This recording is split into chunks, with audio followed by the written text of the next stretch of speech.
Hey boys and girls, another Scholastic My Weekly Reader. Read it with me. You know I like to have you read with me. So let's find out.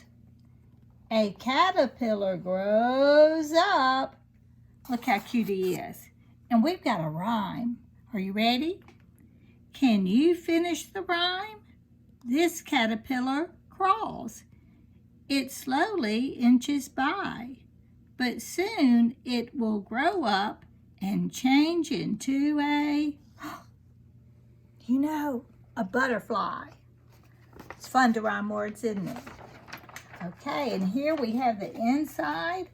It says, from egg to butterfly. In the yellow box, here we go. Read.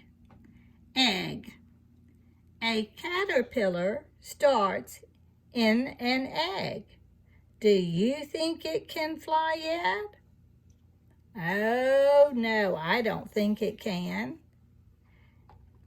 The caterpillar hatches from the egg. Do you think it can fly yet? Oh, I know you all said no. And here, look how it has transformed itself and changed into a chrysalis. The caterpillar turns into a chrysalis. Do you think it can fly yet? Of course, the answer is no. A butterfly comes out. It has wings. Do you think it can fly yet? Yes. Of course, there's just one answer, and look how beautiful. Do all butterflies look the same? No. Butterflies can be many colors and patterns. Which is your favorite? Might not even be on here, but here's one called the red lacewing, the white admiral, the Adonis blue, the banded orange tiger, and the green birdwing. Move and learn. Can you fly like a butterfly? That's a fun thing to do, especially outside in the yard.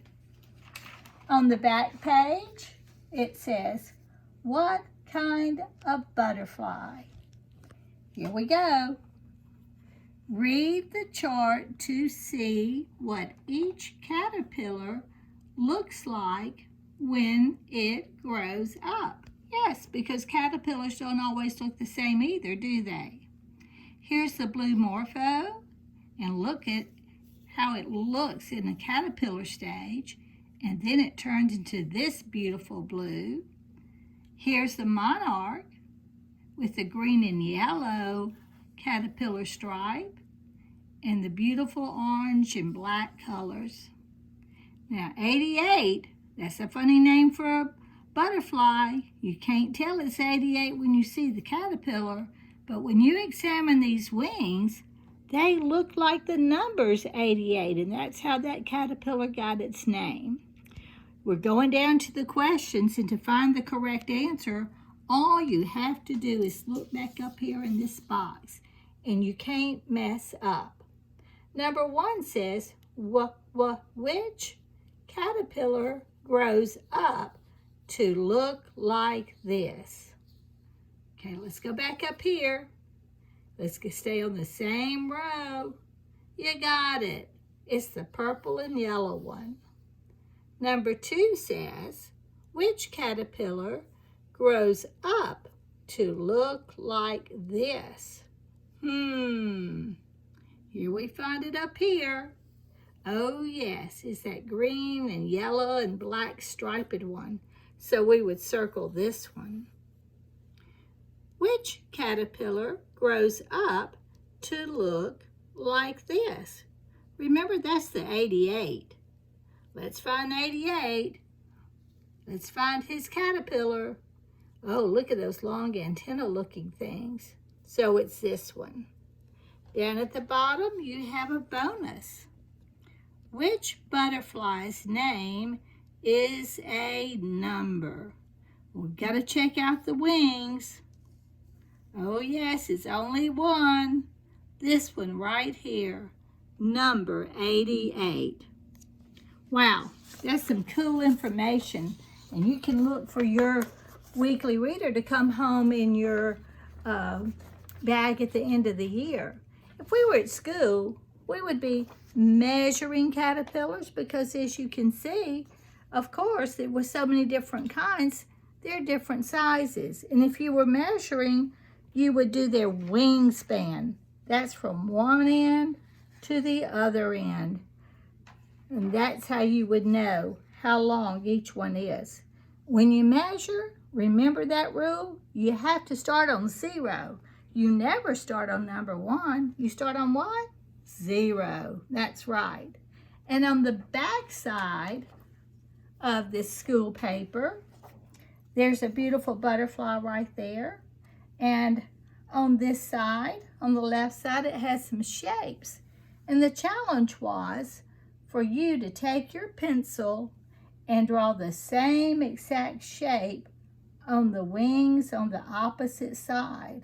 That means you have to even invert some things to make it look the same. Because when you look at butterflies, what's on one side is always on the other. Now, one project we always like to do is to get a big sheet of paper. Check out how big mine is, but it could be a little sheet if you don't have one this big. And put your corners together. Make sure everything's touching and fold it in one nice long line. When you have it folded, then you're going to open it up. And look what I've done. I've drawn 1/2 of a butterfly. Usually I do it with a pencil, but I wanted to be sure you could see it really well. I put a head, 1/2, 1/2 of a body, one wing, which would be 1/2 of the uppers, and a wing down here. And you can draw it any way you want to, but it stops on this imaginary line.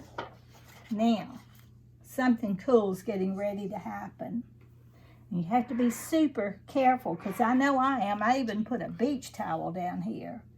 And I'm going to take some tape just so it doesn't fall down. But I'm going to be doing something that we don't usually do when we're painting. But the result is super cool. Okay, I'm going to get a color. It could be any color. I think I'm going to get green first. And I'm going to put a streak. Now, am I doing both sides? Or am I just doing one? If you said one, oh, you got it right. I'm going from top to bottom. Butterflies usually have kind of a narrow body. Okay. Hope I've got enough paint on there. Now watch what happens. I'm going to take my paper and I'm going to fold it. When I fold it, I'm going to iron it down with my finger. Okay, what do you think is going to happen? Of course you know. It's going to go on the other side. Oh, look. It looks the same on both sides. That's a fun thing to do. All right, I'm going to go to the head next. All right. I have to be sure I have enough paint on here. And then I'm going to fold it the same way again. Here we go. 1, 2, 3.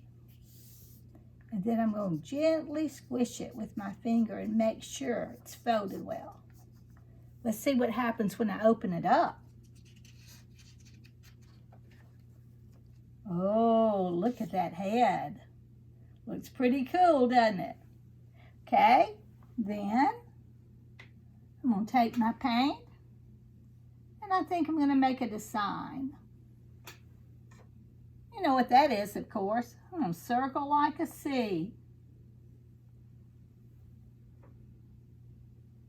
All right, if I've got enough paint on here, I'll put a little bit more back on my head on my left side because it didn't really.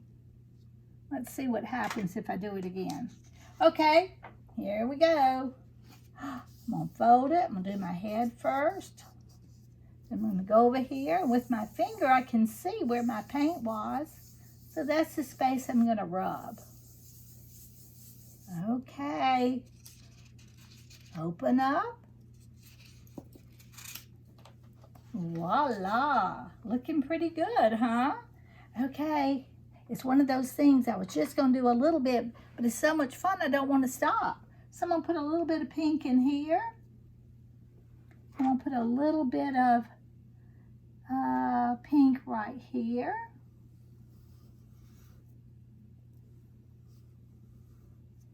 Okay.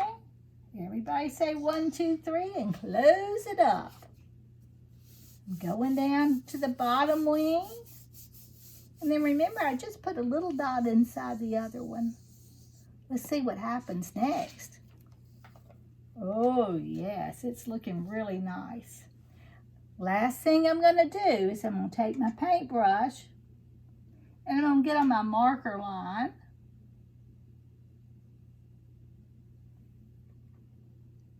It's got to be enough paint to go to the other side, you know. And I think I'll go all the way to here and stop. All right, here we go. 1, 2, 3. And rub gently with my finger. I don't want my paper to tear. Okay, let's see what happened. Oh yeah, I've got my shape now, don't I? And then I can just keep going and going and going as much as I want to. Painting, folding, pressing. And voila, we have a start to a beautiful butterfly.